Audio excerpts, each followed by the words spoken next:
May 2001 marked a day that would forever change the life of Finn Harlow, a young surfer with an insatiable thirst for adventure and a love for the solitary waves of Australia's hidden gem, Driftwood Beach. Located off the beaten path along the northern shores of New South Wales, Driftwood Beach was a secret known only to a select few, where Australia's wild beauty was preserved and revered. Its isolation made it the perfect escape for those like Finn, who sought the purity of surfing without the crowds. Finn's morning began before the sun kissed the horizon, his alarm clock unnecessary as his internal clock was finely tuned to the ocean's schedule. He loaded his old van with the essentials, his surfboard, a worn-out wetsuit, and the eagerness of a soul destined to chase the waves.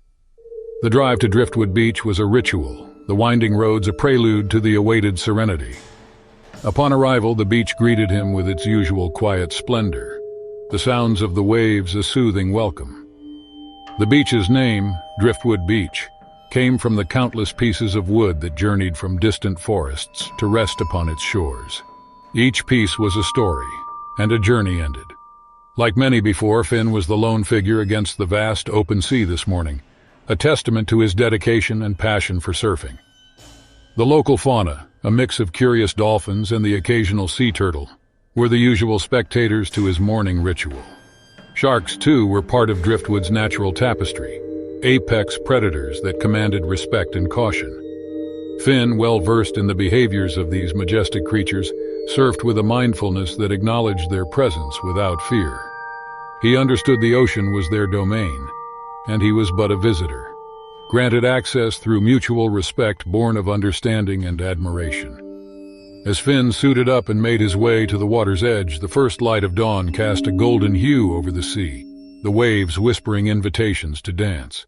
Paddling out, he felt the familiar rush of anticipation, the cool water enveloping him, erasing any remnants of sleep or lingering dreams. Today, the ocean was generous, offering wave after wave, each ride a blend of adrenaline and bliss, a perfect harmony between surfer and sea. But as the morning wore on, a subtle shift occurred. The wind changed direction, bringing with it a chill that hinted at the unseen forces at play within the depths of Driftwood Beach. Finn, attuned to the moods of the ocean, sensed the change. The waves grew erratic, their patterns a puzzle that beckoned understanding. Finn embraced the challenge, undeterred, adapting his style to match the ocean's new rhythm. It was a dance of respect, a give and take that only those who knew the sea could navigate. His last ride before the incident was a testament to his skill and connection to the water, a perfect ride that ended with him back at the shore, exhilarated and unknowingly on the precipice of a life-changing encounter. As Finn sat on his board, catching his breath and watching the horizon, he reflected on the morning's journey.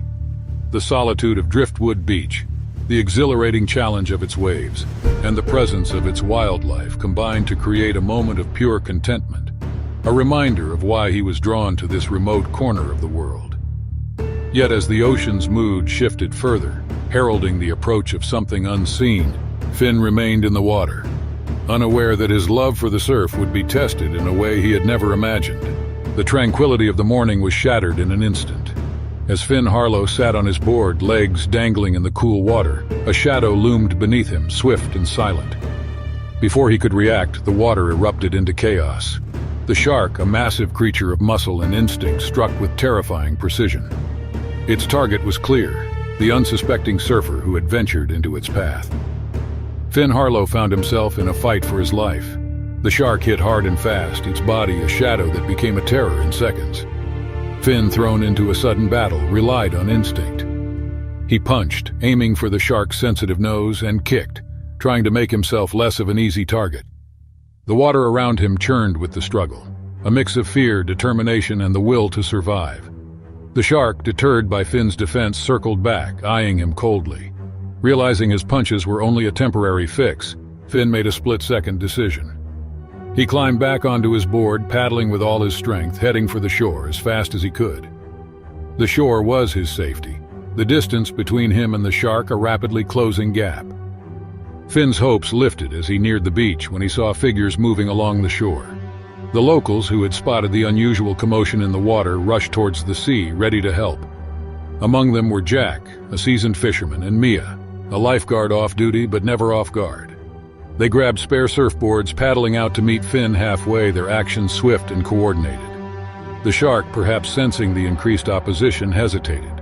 This moment of uncertainty allowed Finn and his unexpected rescuers to return to the beach, where more hands helped drag him out of the water and onto the sand. Finn's leg was severely injured, the marks of the shark's teeth deep and bleeding. Jack used his shirt to stem the bleeding, applying pressure with a steadiness that belied his racing heart. With her first aid training, Mia took over, bandaging the wound with a makeshift tourniquet from their limited supplies. The beach, once a place of solitude for Finn, became a scene of collective action.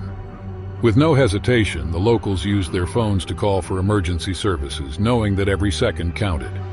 While waiting for help, they kept Finn awake and talking, their words a mix of encouragement and bravery. The ambulance arrived, tearing through the quiet of Driftwood Beach with an urgency that matched the situation.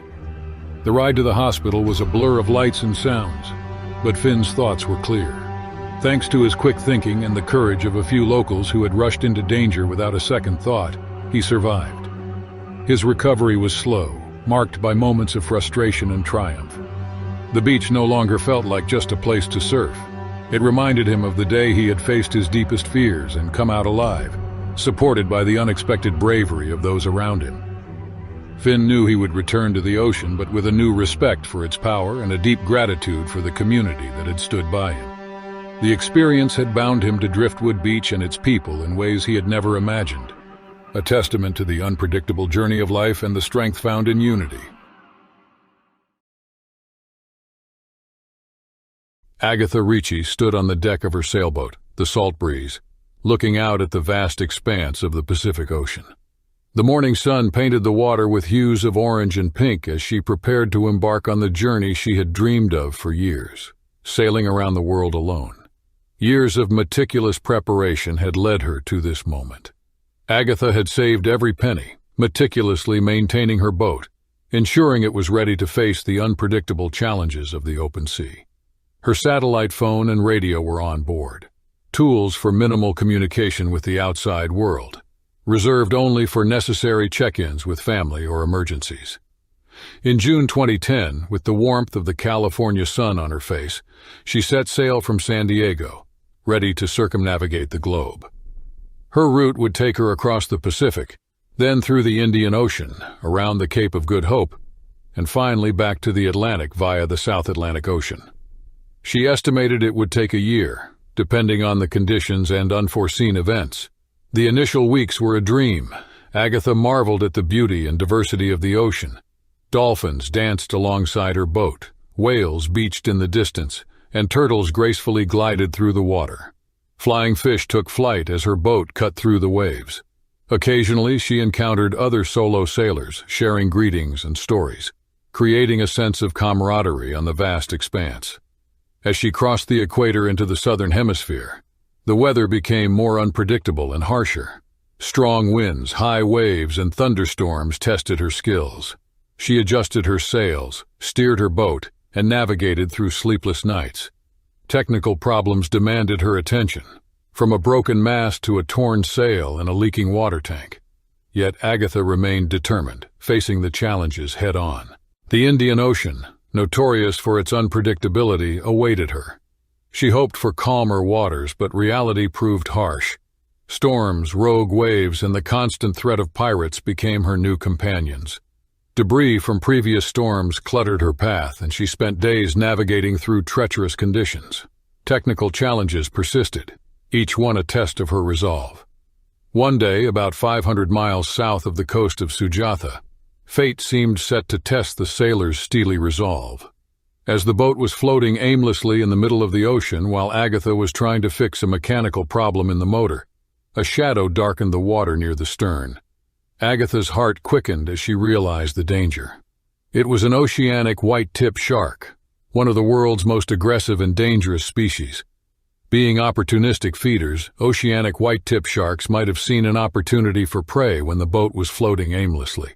In response to the impending danger, Agatha, her panic escalating, quickly retrieved a harpoon. Despite her efforts to ward off the shark by aiming and throwing the harpoon with all her strength, the elusive creature circled back for another attack. This time it bit into the rudder, tearing it off and leaving the boat crippled. The following attempts to fend off the shark turned into a gruesome struggle. The creature, faster and more agile, thwarted Agatha's efforts. It circled relentlessly, attacking the boat's hull. Each bite created a new puncture, water gushing into the vessel. Desperation set in as Agatha threw harpoons in vain, the shark seemingly predicting her every move. Suddenly, the agitated shark rammed into the small cabin, causing Agatha's belongings to scatter into the ocean. Terrified and with nowhere to go, she grabbed and wore a life vest, then sprinted to the bow, jumping into the life raft attached to the boat. Cutting the rope, she pushed away, hoping the shark would follow the sinking boat and leave her alone. She was wrong. The shark, enraged and wounded, pursued the life raft. It attacked, biting into the rubber and deflating it. The cold ocean water enveloped Agatha as she found herself in a nightmare, face to face with the relentless predator. Frantically swimming, Agatha knew she couldn't outpace the shark. The water churned as the creature closed in. In a desperate search for anything that might help, she spotted a flare gun amidst the debris. Grasping it, she fired it into the air, hoping against hope that someone would see it and come to her rescue. Her attempts with the flare gun seemed endless, but Agatha's hopes dwindled with each empty shot. Alone in the vast ocean, she faced the stark reality of her vulnerability. Then a sharp pain sliced through her leg. The shark had bitten her, tearing away flesh and bone. Blood painted the water red as Agatha's strength waned. She saw the shark returning for another brutal bite, and she closed her eyes, resigned to her fate. But Agatha awoke in a sterile hospital room, surrounded by white walls and humming machines. Confusion gripped her as she tried to make sense of her surroundings. Pain seared through her leg, and a glance downward revealed a prosthetic limb where her leg used to be. The reality hit her. She had lost her leg to the shark. The details of her rescue slowly unfolded. Having received her distress call, an oil tanker had come to her aid. They had seen her flare and rescued her from the water, her life hanging by a thread. The tanker crew provided first aid, contacted the Coast Guard, and arranged for a helicopter to airlift her to the hospital. They had saved her life, but the cost was immeasurable. Emotions overwhelmed Agatha as she grappled with gratitude for her rescue, relief at being alive, but also profound sadness and anger. The dream of circumnavigating the globe had shattered, replaced by the harsh reality of lost limbs and a boat resting on the ocean floor. Doubts plagued her, questioning the worthiness of her ambitious journey. As the days passed, Agatha's outlook transformed. The Pacific and Indian Oceans became chapters in a story of survival, rather than symbols of defeat. The circumnavigation dream might have ended prematurely, but Agatha began to understand the depth of her capabilities. She found solace in the support of those who believed in her, slowly embracing the idea that she could still pursue her passions and dreams. The prosthetic leg became a symbol of her tenacity, a reminder that despite the physical and emotional scars, she had emerged victorious. Sapphire Bay lies in the sprawling, sun-drenched expanse of Australia's Gold Coast, renowned for its sparkling beaches and formidable waves. It's a location that whispers tales of adventure and the untamed spirit of the ocean.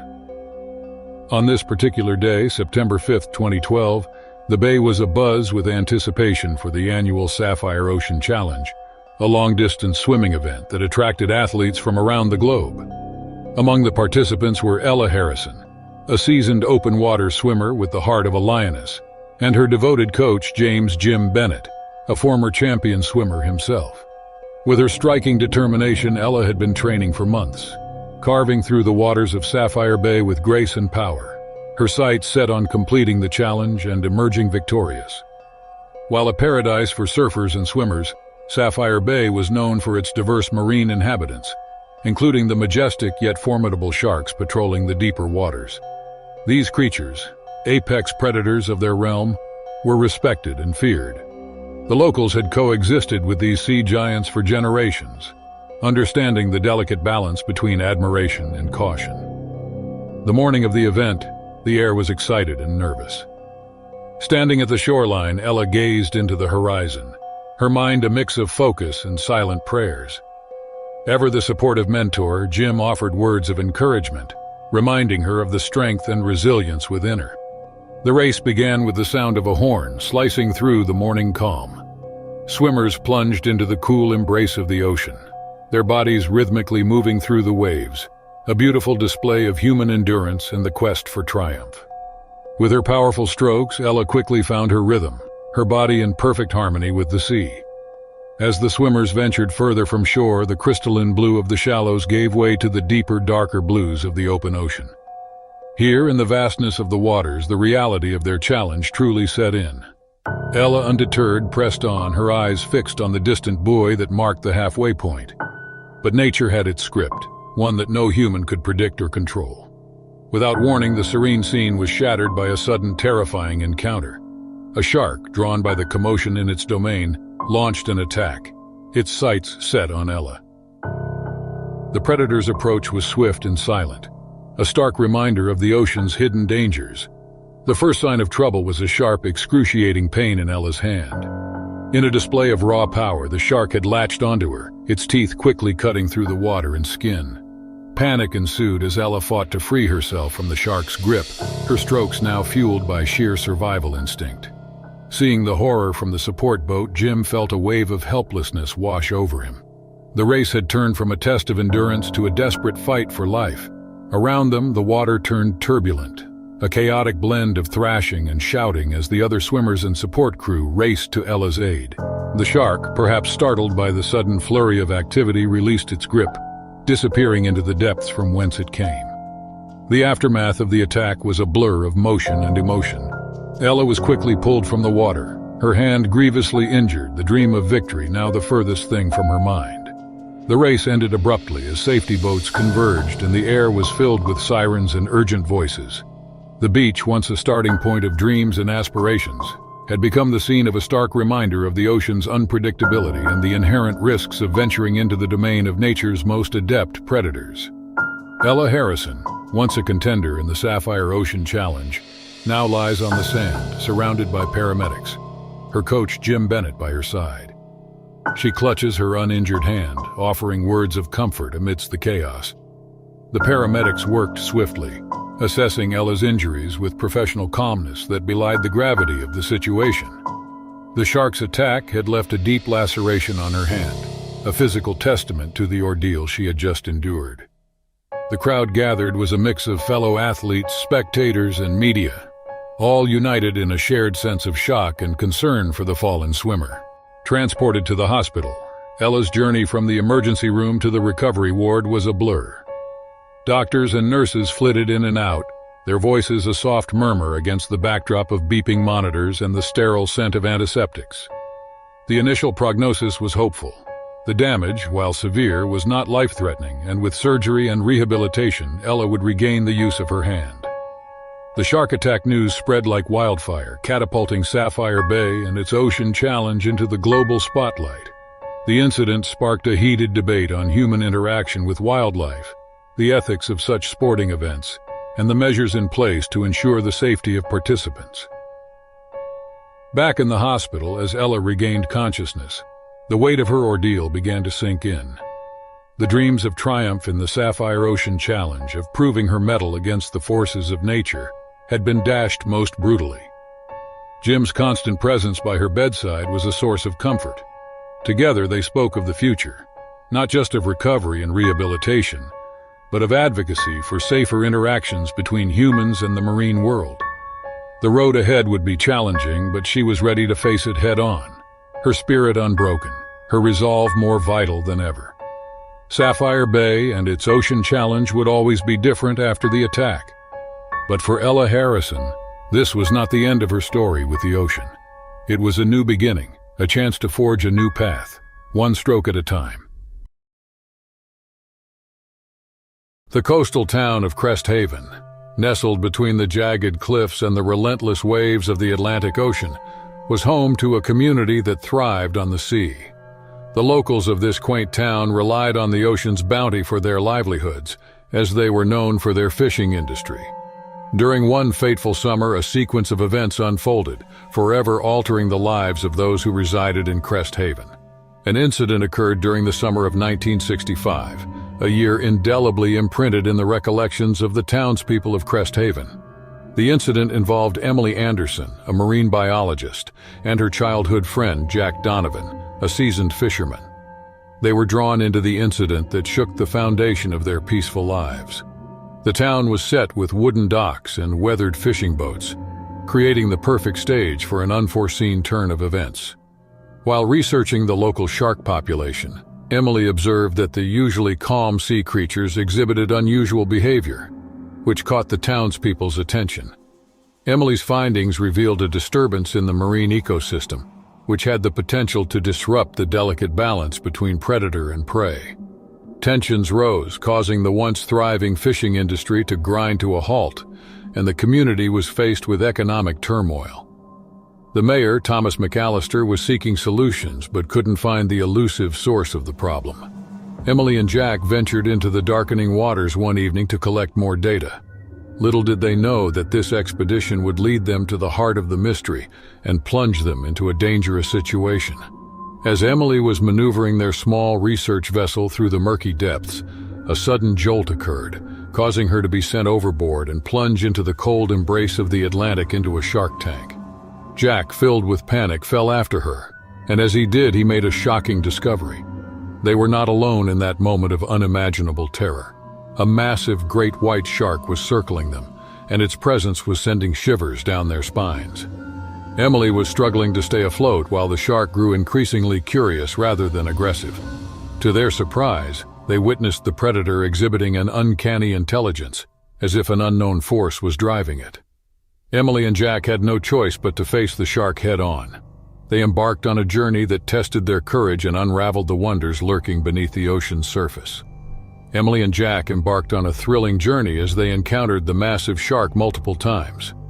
These encounters led them to the discovery of a hidden underwater coral system, a realm that had remained untouched by human eyes until that moment. Here, the trustworthy source of the disturbance was revealed as a network of tunnels from the shark tank ecosystem. As they continued to delve deeper into the depths, they uncovered the different species of sharks, making sure not to get close to them. In the depths of the ocean, one could behold a mesmerizing sight, the peace that the species held unless they were provoked. These beautiful species depicted a profound symbiotic relationship that once existed between humans and sharks, a delicate harmony that had unfortunately been disrupted by the interference of modern times. Emily discovered a legendary creature that was believed to protect the vastness of the ocean. Human activity has disturbed the guardian, who took the form of the magnificent great white shark. The aim of this message was not to cause harm, but rather to convey a warning. It served as a plea for humans to reconsider the impact they had on the delicate ecosystem. Emily and Jack, who were united by a common cause, made the decision to share their exciting discovery with the entire town. While navigating the complexities of convincing the skeptical community, they were simultaneously facing personal challenges that were putting the strength of their friendship to the test.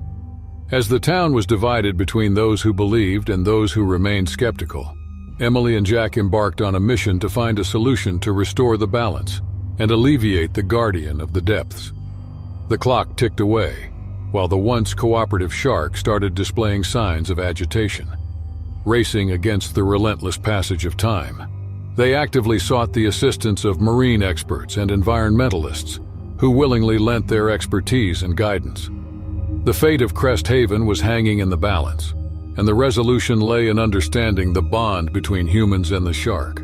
In a pivotal moment, Emily and Jack, supported by the community, embarked on a daring mission to maintain the ocean ecosystem. They were guided by the expertise of environmentalists' newfound understanding as they entered the underwater ecosystem. Their purpose was to forge a pact with the species, which had long been revered by human activity. As the sun set on Crest Haven, the once divided community celebrated a newfound harmony with the ocean. Emily and Jack, whose journey had forever changed, continued their research to ensure they shared the lessons they had learned from the guardian shark with the world. The town residents resolved to maintain the species and avoid any activity leading to their destruction, courtesy of Emily. The incident transformed into a captivating narrative that unfolded as a tale of redemption, unity, and the delicate balance intricately woven between humanity and the untamed forces of nature. The shark observatory area in the ocean could hold the sharks, and they could be seen slipping back into the depths, leaving in its wake a town that had learned to coexist with the vast wonders of the ocean. The gripping narrative, filled with suspense and unexpected twists, captured the essence of Cresthaven's struggle for survival and showcased the transformative power that understanding and respect for the natural world held. The tranquil embrace of Walker's Rock Beach, located on the Eyre Peninsula in Australia, held promise on that fateful May 13th, 2023. It was a day bathed in the shimmering hues of the ocean. The coastal winds told tales of adventure, and they were beckoning surfers to dance on the waves of the ocean. Simon Bacanello, a 46-year-old teacher who had recently relocated his life to the city of Elliston, was among the individuals present. To anyone's great surprise, he had no idea that this particular day would forever be etched into the annals of tragedy. Children's joyous laughter and the resonant calls of seagulls harmonized with the salty breeze wafting through the air. A dozen surfers formed a group, embracing the serene expanse, their boards slicing through the waves as they glided along the shore. Simon, a man beloved by his students and respected by his colleagues, found solace in the embrace of the ocean,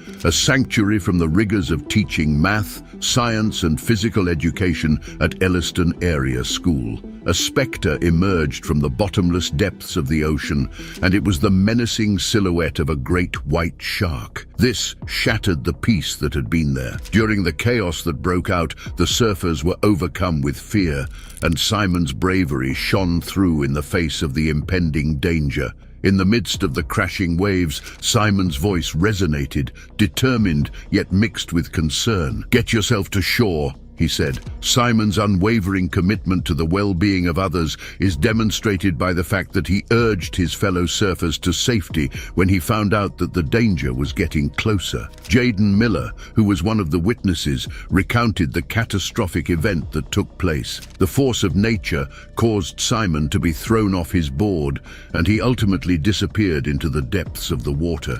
Simon's board stood upright, a solemn monument marking the location where he was last seen. It was a silent proof of the chaos that ensued, and at that moment, a collective gasp echoed throughout the area. "He was gone," Jaden recalled, his voice shaking as he spoke again. "We saw the shark just thrashing around out the back. The sharks let go and came back and got him for a third time." As the great white shark continued its relentless attack, the community was shaken to its very foundations. Pieces of Simon's life began to emerge as the search for him extended beyond the shoreline. These pieces included a fragment of his wetsuit and remnants of his surfboard, which served as an eerie reminder of the tragedy that had become apparent. The community of Elliston came together to show their unshaken unity and strength in the face of the tragedy that the town had experienced. Superintendent Paul Barr, who was in charge of leading the search efforts, expressed gratitude for the enduring strength and unity of the community. With the search intensifying, the emotions of the locals grew increasingly agitated. Not only did the absence of Simon leave an everlasting void in the hearts of his family, but it also left a void in the hallways of Elliston Area School. Principal Chad Fleming had fond memories of Simon, who was a shining example of compassion and dedication, and whose influence was felt profoundly within their close-knit community. The reminiscences of Fleming included the following. He was just an absolute gem of a bloke, an absolutely dedicated teacher. In a small town like this, everyone gets affected by it. In the midst of the outpouring of grief, memories of the great white shark that was haunting came back to the surface. The collective unease that beachgoers and surfers were experiencing had been made worse by reports that an enormous shark had been seen off the coast of South Australia earlier. Michael Scheffler, a fisherman, described an experience in which he came face to face with a great white shark that was both majestic and intimidating. This experience highlighted the unpredictability of these apex predators. Reverberations were felt throughout the coastal town due to the tragic disappearance of Simon Bacanello, which shed light on the delicate balance between man and the wild forces of nature. As the search continued, the tragic death of a much-loved educator and the eerie presence of a top predator served as a powerful reminder of the mysterious connection that exists between humankind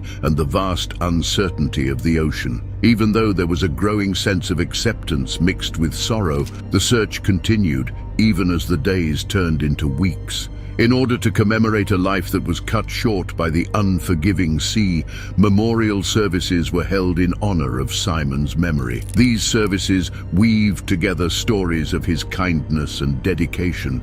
Although the tragedy left a terrible scar on the community, they were able to find comfort in each other's embrace. During the time that the town of Elliston was coming together to celebrate Simon's legacy, support came pouring in from all over the world. The enduring impact of a man who had touched the lives of so many people was demonstrated by the emergence of efforts to raise awareness about marine safety, as well as scholarships designated in his name and fundraising events. The outpouring of love and support from the Elliston community provided solace to Simon's family, who were struggling to come to terms with the profound loss they had suffered. They retreated into privacy, enveloped in memories of a man who had left a permanent mark on the world. The coastal town, which the tragedy had forever changed, started to recover. The waters of Walker's Rock Beach, a source of solace and adventure in the past, now bore the weight of a heartbreaking story, a story of determination, unity, and the enduring legacy of a much-loved educator.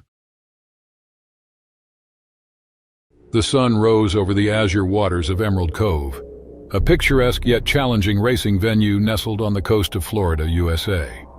It was September 23, 2005, a day that promised excitement and high adrenaline as the annual Emerald Jet Ski Grand Prix was about to commence. Competitors from across the nation had gathered, their spirits buoyed by the competition and the beauty of the cove known for its clear waters and vibrant marine life. Among them was Samantha "Sam" Jennings, synonymous with talent and determination in the jet ski racing community. At 24, Sam had already clinched several national titles. Her prowess on the water was unmatched, and her focus was unwavering. Today, she was not just another racer, she was the one to beat. While a paradise for racers and tourists alike, Emerald Cove was also home to a diverse ecosystem, including several species of sharks. Fishermen and divers often saw these majestic predators in the deeper channels, away from the bustling beaches and racing zones. The locals respected these creatures, understanding their role in the ocean's hierarchy as essential to maintaining ecological balance. Sam's day had begun with a mix of nerves and excitement. The air was charged with anticipation as she reviewed the race course with her coach, Mike Harris. A former racer himself, Mike had seen potential in Sam from her early days, guiding her with a steady hand and an unwavering belief in her abilities. As competitors lined up at the starting point, the buzz from the crowd filled the air, a vibrant mix of cheers and music. Sam, focused and poised, gave her jet ski one last check, a ritual that grounded her amidst the chaos. Her family, always her staunchest supporters, waved from the stands, their faces alight with pride. The race commenced with the roar of engines, slicing through the silence of the cove as racers took off, their jet skis leaping over the waves. Sam, in her element, maneuvered with precision and grace, her eyes fixed on the path ahead. The course was challenging, a test of skill and endurance, weaving through natural obstacles and sharp turns that demanded absolute concentration. Halfway through the race, as Sam rounded a particularly tricky buoy, her jet ski hit an unexpected wave, throwing her off balance. In a heartbeat, the champion racer found herself in the water, the shock of the cold hitting her as she struggled to orient herself. Above the surface, the race continued, the other competitors unaware of Sam's plight. Mike, watching from a distance, felt a surge of worry. It was unlike Sam to falter, and as seconds ticked by with no sign of her resurfacing on her jet ski, his concern deepened. Sam fought to regain her composure in the water, her training kicking in as she looked for her jet ski, floating a few yards away. But as she swam towards it, a shadow beneath the water caught her eye, a presence so ominous that her heart skipped a beat. The shadow beneath the water grew more extensive, And Samantha Sam Jennings realized she wasn't alone. The realization hit her like a wave. She was in the domain of one of the ocean's most respected predators, a shark. Panic surged within her, but years of training and innate resilience pushed her toward survival rather than surrender. In the crucial seconds that followed, the shark made its move, a blur of motion that sent adrenaline coursing through Sam's veins. She felt the pressure around her leg, an unbearable pain that threatened to pull her under. Instinctively she fought, thrashing in the water, her mind racing for a way out of this nightmare. Above the surface, the race had come to an abrupt halt. Mike Harris had sounded the alarm, and rescue teams were already speeding towards the site. The crowd, moments ago alive with excitement, now held its breath in collective apprehension. Sam's world narrowed down to the struggle for survival. She remembered reading about shark encounters and how a show of resistance could sometimes deter the predator. With every ounce of strength she had, she fought, her kicks becoming more frantic, her will to survive burning brighter than the pain. Then, as suddenly as it had begun, the attack ceased. The shark, perhaps dissuaded by Sam's resilience, disappeared into the depths of the cove. Sam, buoyed by a mix of relief and shock, was quickly pulled from the water by the rescue team, her leg badly injured but her spirit unbroken. The aftermath of the attack was a whirlwind of activity. Sam was rushed to the hospital, her family and Mike by her side, offering words of comfort and strength. The jet ski racing community rallied around her, their rivalry forgotten in the face of her ordeal. News of the attack spread, reigniting discussions about safety in waters known for shark activity. Recovery was a long road for Sam. The physical wounds healed with time, but the psychological scars remained. Yet in the face of adversity, her spirit never wavered. With Mike's unwavering support and her family's love, she found the courage to face her fears, speak about her experience, and advocate for shark conservation. Sam's story became one of resilience, a testament to the human spirit's capacity to overcome even the most terrifying encounters. She returned to the water not as a racer, but as a champion for the coexistence of humans and marine life. Her experience gave her a unique perspective she shared with young athletes and conservationists. The annual Emerald Jet Ski Grand Prix continued with enhanced safety measures and a renewed emphasis on respecting the ocean's inhabitants. Sam often attended not as a competitor, but as a reminder of the delicate balance between pursuing one's passions and respecting nature's power. High school buddies Tommy Newman, Jennifer Cox, and Chris Winslow were more than just friends. They were practically inseparable. Even as they navigated the challenges of college, their bond remained unbroken. When the pressures of academics started to take a toll, the trio hatched a plan for a much-needed escape before the new semester kicked in. After much deliberation, they settled on Breakwater Beach in Florida as their ultimate getaway destination. The decision wasn't made lightly. They were drawn to the beach's popularity among teenagers and the promise of exciting activities, including surfing and various water sports. What added an extra layer of thrill to their adventure was the fact that Breakwater Beach held a reputation for being one of the most shark-infested beaches in the country. Far from deterring them, the notorious reputation only fueled the group's sense of adventure and heightened the anticipation for the upcoming weekend. Preparation for the getaway involved packing their surfboards and swimming gear, ready to make the most of their beachfront retreat. As they eagerly embarked on their journey, the prospect of sun, sand, and the wild waves of Breakwater Beach filled them with excitement. Upon arrival, the trio promptly secured a reservation at a cozy beachside cottage. Their goal was clear: to soak in every moment of their well-deserved vacation, cherish the time away from college commitments, and create memories that would last a lifetime. On the first day of their beach vacation, the group immersed themselves in a variety of activities. They played beach volleyball, soaking up the sun and relishing the feel of sand beneath their feet. The day was punctuated by lively drinking and partying, setting the stage for a getaway filled with laughter and joy. As the second day dawned, the trio shifted their focus to water activities. They spent the morning riding waves and mastering the art of surfing, finding pure exhilaration in the ocean's embrace until exhaustion began to set in. In the afternoon, the group retreated to their beachfront villa. They unwound with cold beers and indulged in a barbecue feast, savoring the pleasures of good food and good company. By 7 in the evening, the sky was cloudless, and the moon cast its radiant glow on the beach.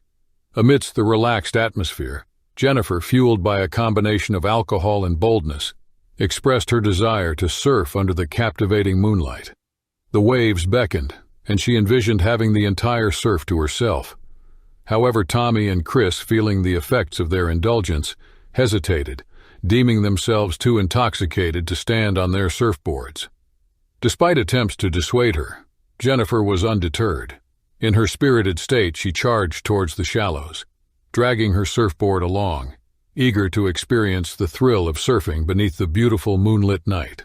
As the two boys decided against surfing, they opted for a relaxing swim, paddling with their hands while holding onto their surfboards. While Jennifer eagerly awaited the perfect wave, the friends, lying on their stomachs on their surfboards, engaged in playful splashing, creating a carefree atmosphere. However, the joyful scene took a terrifying turn when a blood-curdling scream pierced the air, emanating from Jennifer's direction. Startled, the two boys swam towards the source of the commotion, only to find Jennifer in distress. Beneath the dark waters, a harrowing encounter unfolded as a formidable 10-foot-long great white shark attacked Jennifer. Its powerful jaws clamped down on her calf, and despite her attempts to defend herself with kicks, Jennifer's injuries worsened as her wounds grated against the shark's razor-sharp teeth. In a desperate attempt to help, Chris sprang into action, thrashing in the water to scare the shark away. Despite his valiant efforts, the creature became more agitated, violently shaking its head and dragging Jennifer along with each powerful movement. Jennifer's screams echoed in the inky sea. Her only lifeline was the surfboard that kept her afloat. The once carefree day at the beach had turned into a fight for survival as the friends grappled with the reality of a predator lurking beneath the waves. The relentless assault of the shark's powerful jaws left Jennifer in agony, feeling her flesh being torn apart with each crushing bite. The pressure of the shark's bite on her legs was excruciating, its teeth sinking deeper by the second. The once clear water now carried the sickly scent of blood, signaling the severity of Jennifer's injuries. As the shark continued its relentless assault, attempting to drag Jennifer deeper into the water, her skin and flesh were torn, leaving her legs severely mangled. Overcoming initial shock, Tommy joined the fray, thrashing and kicking at the immense beast. Holding Jennifer's hand to prevent her from letting go of the surfboard, Chris joined the fight. They couldn't see the size or nature of the monster they were up against, but they fought for their lives with a desperation born of terror. Despite their efforts, the frenzied shark refused to release its grip. Then, in a sickening crunch and snap, Jennifer suddenly felt no more tugging on her leg. The shock of pain overwhelmed her, but it became apparent that the shark had finally let go. Seizing the opportunity, Chris pulled Jennifer out of the water and onto her surfboard.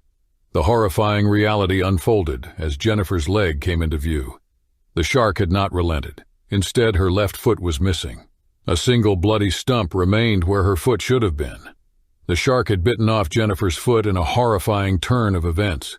Jennifer, teetering on the edge of shock, felt herself on the brink of fainting. In the chaos, Chris's urgent scream broke through the haze, jolting Tommy back to reality. With adrenaline pumping, the two boys scrambled onto their surfboards, paddling desperately towards the shore, avoiding any glance back, afraid the shark might be in pursuit.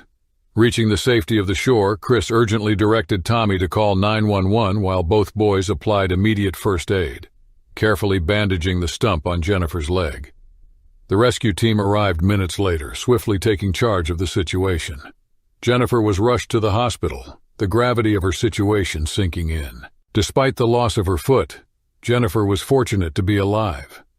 Grateful tears welled up as she thanked her best friends for their unwavering support, despite the harrowing ordeal they shared at sea. The beach day, begun with laughter and joy, had transformed into a life-altering event, yet the bond of friendship had proven stronger than the terror they faced in the deep waters. The renowned marine attraction Aquatic Haven stood as a testament to humanity's fascination with the ocean's wonders in the picturesque coastal city of Eldor Bay. The salty breeze danced through the air, and the rhythmic sounds of waves caressed the shores. Marine enthusiasts and casual visitors alike found this sprawling facility, with its futuristic architecture and cutting-edge exhibits, to be a haven. In 1989, technology and innovation came together to create an unmatched experience for those excited to discover the marvels of the deep blue. Amelia Reynolds, a passionate marine biologist with a penchant for adventure, dedicated her life to unraveling the secrets of the ocean's inhabitants. She had traveled from the coral reefs of the Great Barrier Shoal to the icy depths of the Antarctic, but it was in Eldor Bay that she encountered an unforeseen turn of events.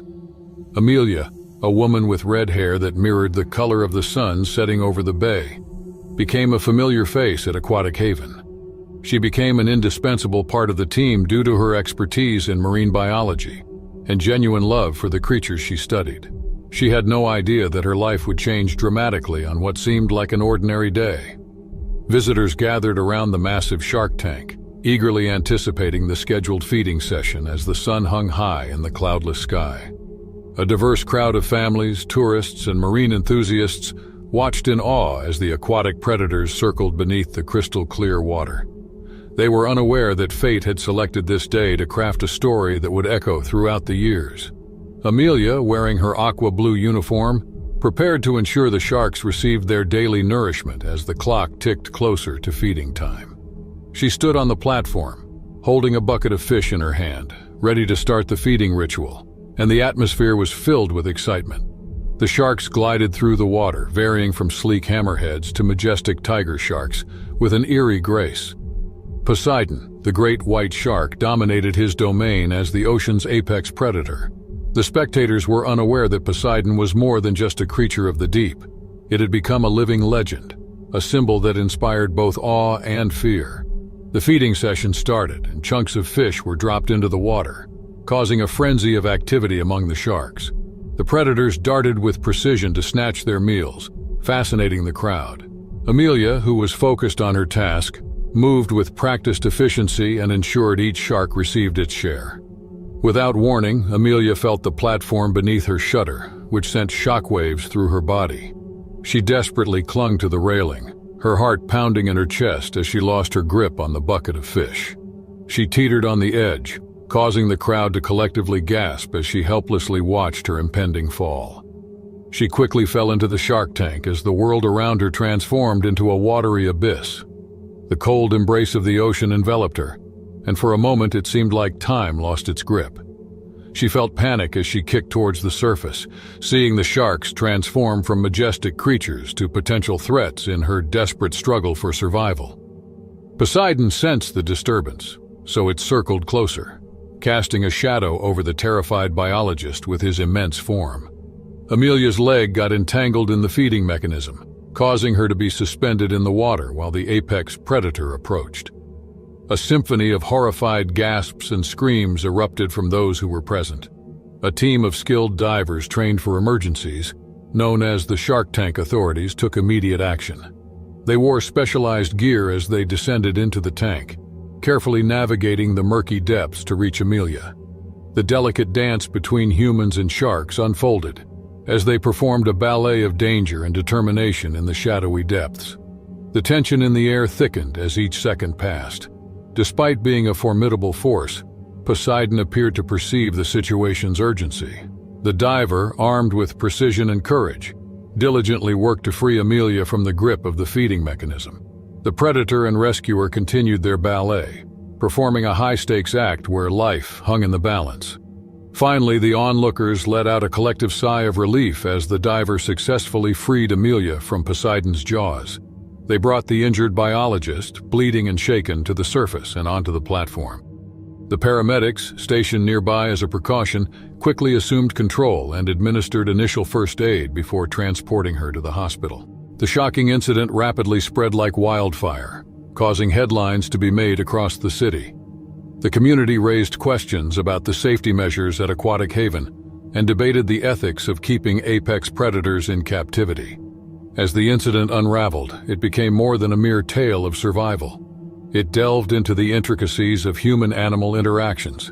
Amelia recovered in the sterile confines of a hospital room in the days that followed.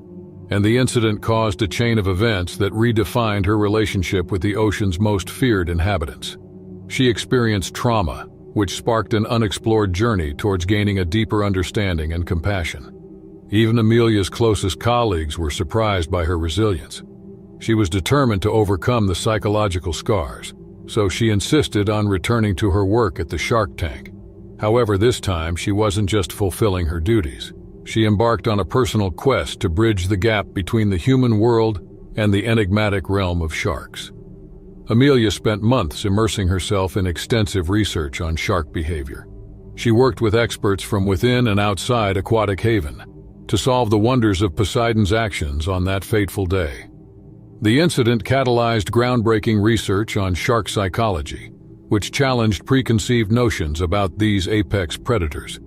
The story, which had become a saga surpassing the limits of a simple survival tale, developed into an exploration of resilience, understanding, and the intricate connections that linked living beings. The immediate danger of the Shark Tank incident was replaced by a deeper narrative that examined the delicate balance between human curiosity and the untamed beauty of the ocean's inhabitants. Poseidon unexpectedly took Amelia's interactions in a different direction. She approached the tank with a tempered curiosity, as people now viewed the once feared predator through a lens of understanding. The two seemed to have developed an unspoken understanding, silently acknowledging the space they shared. The public's imagination remained captivated by the story with its twists and turns.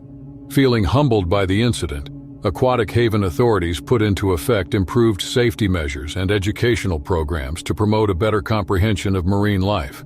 Amelia led the movement for marine conservation, making the city of Eldor Bay a hub for it. Science, compassion, and coexistence fused together to resolve the conflict as the tale unfolded. Many people found inspiration in Amelia's journey as she went from the depths of the shark tank to the forefront of marine conservation. Her story echoed through the years, serving as a testament to the indomitable spirit of those who dared to face the untamed. The sun was below the horizon, casting a warm glow over the city. Amelia, who was now highly respected in the field of marine biology, stood by the shark tank, her eyes mirroring the profound knowledge and understanding she had acquired. Those who heard the incident embarked on a journey that spanned the depths of the ocean and the recesses of the human soul. The heart-stopping incident gave birth to a conflict that developed into a story of redemption, enlightenment, and the unbreakable bond between the human spirit and the untamed beauty beneath the waves.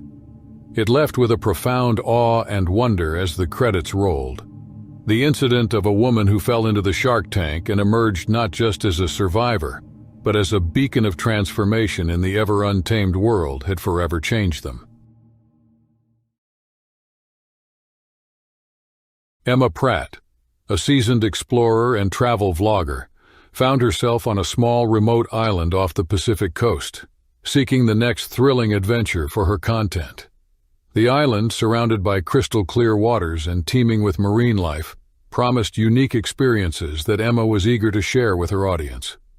On the third day of her expedition, Emma decided to venture into the open waters on a kayak, capturing the beauty of the island from a different perspective. The sun painted the sky in hues of orange and pink as she paddled away from the shore, the gentle rhythm of the waves soothing her adventurous spirit. As Emma glided over the water, the sea seemed calm and inviting. However, without warning, the tranquility transformed into chaos as the waves grew tumultuous. A sudden swell caught Emma off guard, capsizing her kayak and plunging her into the churning sea. Panicking, Emma struggled to regain control as the waves tossed her around. Just when she thought the worst was over, a shadow emerged from the depths, a 9-foot tiger shark drawn by the commotion. With a swift and brutal strike, the massive predator clamped its jaws onto Emma's left thigh, tearing through flesh and bone in a gruesome display of nature's power. The initial bite was a burst of agony that sent pain throughout Emma's body. The serrated teeth of the tiger shark acted like a vice, rending through muscle and sinew. A guttural scream escaped Emma's lips, lost amidst the tumult of the sea. The water around her transformed into a gruesome shade of red as her blood mingled with the salt water, creating a crimson cloud amidst the vast sea. Instinct kicked in, and Emma fought for her life with a ferocity born of desperation. Gripping her paddle tightly, she lashed out at the shark, striking it with desperate strength. The beast recoiled momentarily, its primal instinct conflicting with the pain inflicted by the makeshift weapon. But the respite was short-lived, and the tiger shark, fueled by hunger, circled back for another assault. As the shark closed in, Emma could see its dull, lifeless eyes, a primal force driven by the relentless pursuit of prey. Desperate, she swung her paddle again, the impact echoing through the water. The shark, momentarily deterred, veered away, leaving Emma with a precious moment to escape the jaws of death. Yet the reality of her mangled leg sank in. Blood continued to pour from the open wound, creating a gruesome trail that marked Emma's struggle against the elements. With each stroke of her paddle towards the small island on the horizon, pain surged through her body, a reminder of the savage encounter that threatened to consume her. Despite the searing pain, Emma summoned the last reserves of her strength, the taste of salt and iron on her lips as she paddled towards the distant island. Upon reaching the island, Emma's hands trembled as she fumbled for her emergency kit. The once pristine white bandages now stained a deep, ominous red. The wound, a gruesome image of torn flesh and exposed bone, demanded immediate attention. She worked quickly, the pain of both her adversary and her motivation. With each wrap of the bandage, the island's breeze carried the metallic scent of blood, a testament to the agonizing struggle Emma had endured. Night fell, and the fire she kindled cast flickering shadows on the sand. As Emma rested, the stinging pain in her leg served as a cruel reminder of the price paid for survival. Once a tranquil haven, the island had become a battleground where nature asserted its dominance. In the morning light, Emma surveyed her surroundings. The damaged kayak, a grim reminder of the previous day's horrors, lay abandoned on the shore. Holes torn into it by the very predators that had threatened her life bore witness to the perilous journey she had embarked upon. She tried to radio for help, but the radio did not work, broken amidst the chaos it witnessed. The same thing happened to her cellular phone, which the water also damaged. It wasn't long before Emma observed the rising tide. The waters surrounding the island, infested with sharks, became treacherous. Time was of the essence, and her makeshift repairs to the kayak were her only lifeline. Using duct tape from her emergency kit, Emma worked methodically to seal the punctures in the kayak. The gruesome reality of her ordeal manifested in the blood-stained sand as she labored, the sun casting long shadows over the small island, a silent witness to her resilience in the face of nature's unforgiving wrath. Crafting a makeshift paddle from wood and sticks found on the island, Emma prepared to embark on a journey back to civilization. The trip, laden with the stench of blood and the looming threat of circling sharks, became a gruesome odyssey. The kayak wobbled precariously as Emma navigated the shark-infested waters. Dark shadows lurked beneath the surface, circling with predatory intent. At times, the prowling sharks approached, their sleek bodies slicing through the water. Yet they refrained from delivering the final blow. Exhausted and battered, Emma's paddle scraped against the makeshift kayak, the sound a discordant symphony of struggle.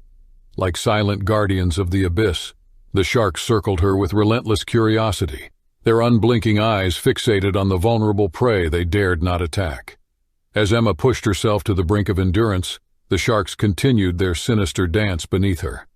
Moments of despair threatened to engulf Emma, the pain in her leg and the presence of the circling sharks pushing her to the brink.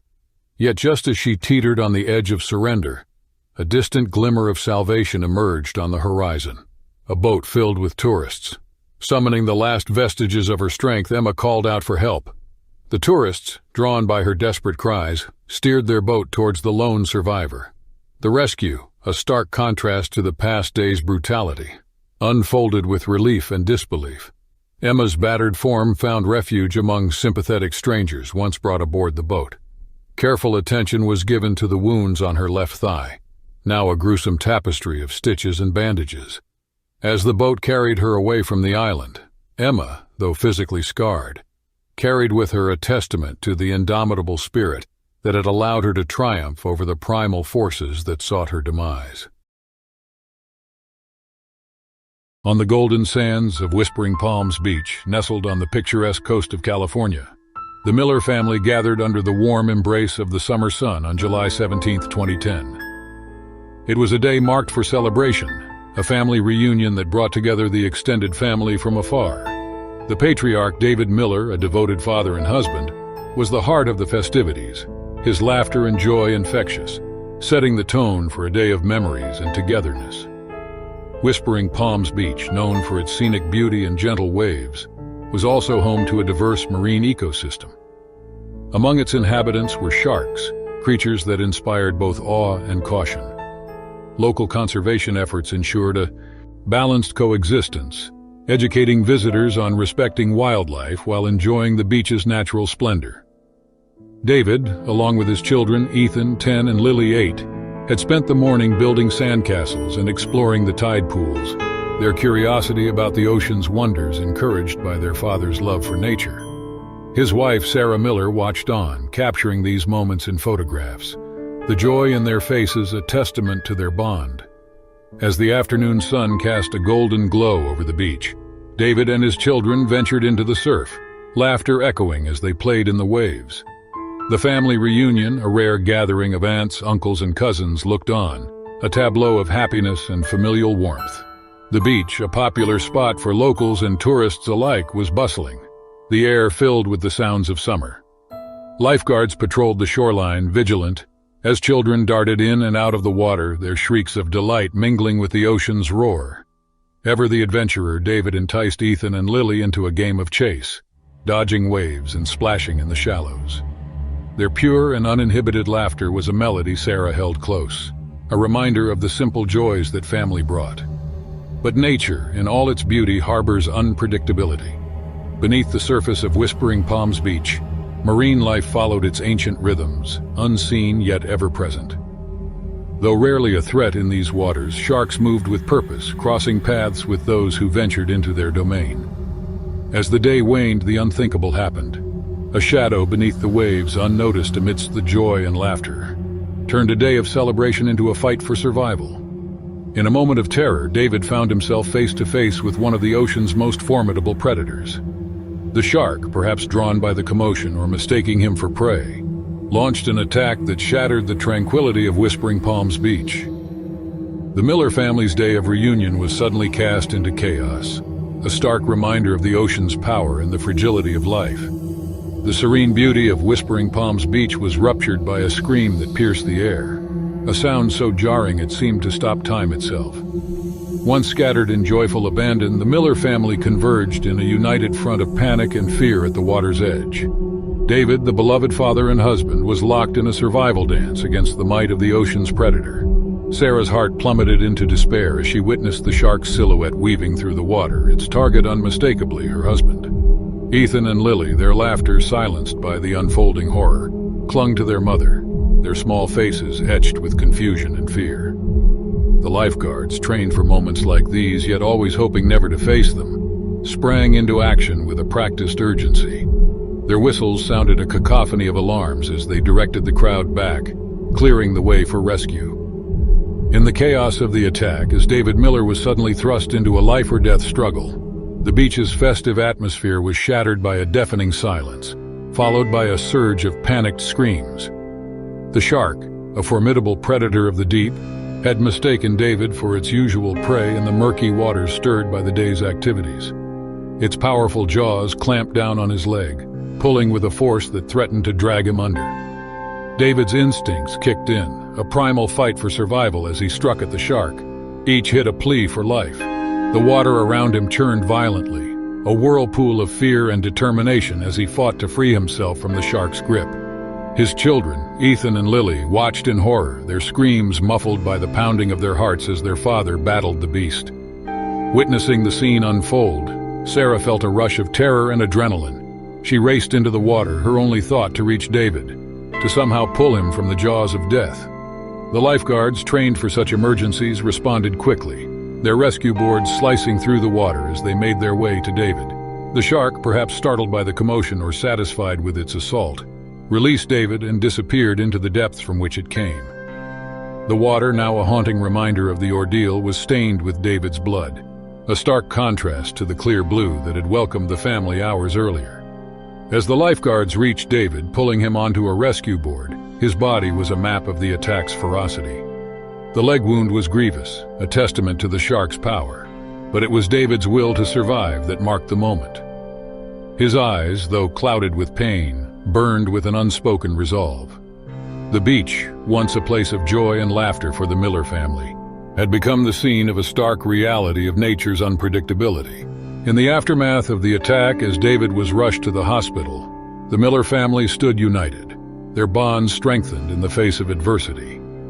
The community rallied around them, offering support and prayers for David's recovery. The incident at Whispering Palms Beach was a grim lesson, a call to action for better safety measures and respect for the marine life that shared their home. The story of the Miller family's ordeal and David's brave fight for survival became a narrative of hope, a reminder that even in our darkest moments, the strength of family and the power of the human spirit can illuminate the path to healing and understanding. The 4th of July weekend bathed Fort St. Adelric's coastal beach in a vibrant tapestry of sun-kissed beauty. A seasoned lifeguard, Sharon Wild, found solace in the golden rays, the soft caress of sand, and the rhythmic melody of the waves. The beach thrived with life as tourists, hailing from diverse backgrounds, flocked to the shores, eager to partake in the revelry of the summer celebration. Amidst the sun-soaked scene, Sharon stood vigilant at her lifeguard post, keenly observing the lively beachscape. In the distance, a group of swimmers caught her attention, their frantic waves signaling an emergency near the coral atoll in the shallows. Swiftly, Sharon adorned herself with a ring buoy, its bright orange contrasting against the azure backdrop. With a resounding blast on her whistle, she embarked on a sprint towards the waiting jet skis submerged in the cool waters. The sudden commotion stirred the curiosity of other beachgoers, who began to converge near the shoreline, their gazes fixed on the unfolding drama. Urgency hung in the air as Sharon maneuvered the jet ski toward the distressed swimmers. As she approached, a disconcerting sight unfolded. The once clear waters now bore a reddish tint, a somber indication of injury. Panic rippled through the remaining swimmers, their frantic strokes carrying them away from the disturbing scene. Undeterred, Sharon's focus honed in on the victim. A man visible amidst the blood-tinged seas, struggling and splashing in distress. The urgency of the situation propelled her forward, and determination was etched on her face as she prepared to navigate the tumultuous waters in a bid to rescue the injured man. That man is Isaac Lewis, a 25-year-old athlete in the prime of his triathlon preparations, who possessed the strength and skills of a seasoned swimmer. Aware of the perils that lurked in the open ocean, Isaac had diligently prepared for the challenges that awaited him. Little did he know that, despite his readiness, nature had one of its most formidable predators in store. In the tranquility of the morning, around 9 a.m., Isaac navigated his third lap near the coral reef atoll. Unbeknownst to him, a silent and deadly predator, a 10-foot bull shark, stalked his every move with a primal hunger for blood. With the precision of a torpedo, the shark shot up from the ocean's depths towards the unsuspecting swimmer. The force of impact struck Isaac's pelvis like a freight truck, sending him airborne for a brief moment before plunging back into the water, disoriented and aware that trouble loomed. As Isaac struggled to stay afloat, the shark allowed no respite. Searing pain radiated from his left leg. Looking down, Isaac confronted a nightmarish sight. A row of serrated teeth sank deep into his flesh, and lifeless eyes stared back from the water. Excruciating agony enveloped Isaac as the predator's immense bite shredded his flesh and crushed his bones. The relentless beast tugged at his leg, attempting to pull him deeper into the water. Despite the pain and disorientation, Isaac fought for his life, splashing and screaming for help. His desperate calls echoed through the water, alerting other swimmers in the vicinity. In the desperate struggle for survival, Isaac relentlessly kicked and punched at the predator, determined to break free from its relentless grip. Fueled by rage, the shark swung its massive head violently from side to side, each thrash bringing Isaac along for the brutal ride. The wild and frantic movements of the predator inflicted further injuries on Isaac. His flesh tore and his bones broke under the relentless force. Yet he refused to surrender. Isaac continued to throw punches and kicks, utilizing every ounce of strength. Whenever the opportunity arose, he unleashed his fist with all his might, aiming for the shark's lifeless eyes.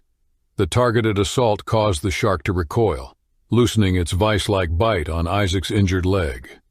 Sensing a chance for freedom, Isaac repeated the punches to the predator's eyes. Some blows hit their mark, and before long, the shark released its grip, allowing Isaac to break free from the underwater struggle. Arriving just in the nick of time, Sharon extended her arm, desperately trying to reach and haul Isaac aboard the jet ski.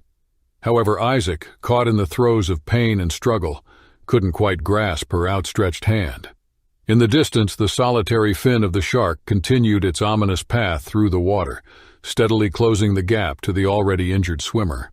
Undeterred by the escalating dangers, Sharon, fueled by sheer determination, made a split-second decision and leaped into the water. With urgency, Sharon reached Isaac, pulling him towards her. Inch by inch, she maneuvered the injured swimmer towards the waiting jet ski, their movements quickened by the looming threat of the approaching shark. As the predator lunged towards them, Sharon wielded the ring buoy as a makeshift shield, diverting the shark's attention. The shark's menacing maw clamped onto the buoy, giving Sharon a crucial moment. She seized the opportunity, delivering a powerful kick to the shark's gills. In response to the unexpected counterattack, the shark recoiled again, retreating into the ocean's depths.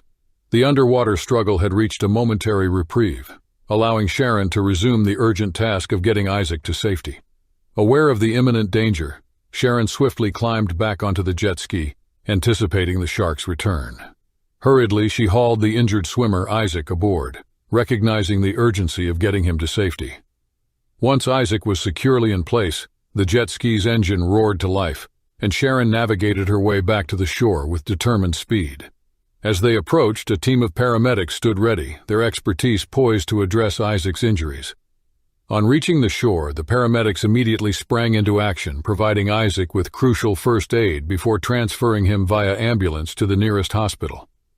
The ordeal had left Isaac with a broken bone and deep wounds on his bitten leg.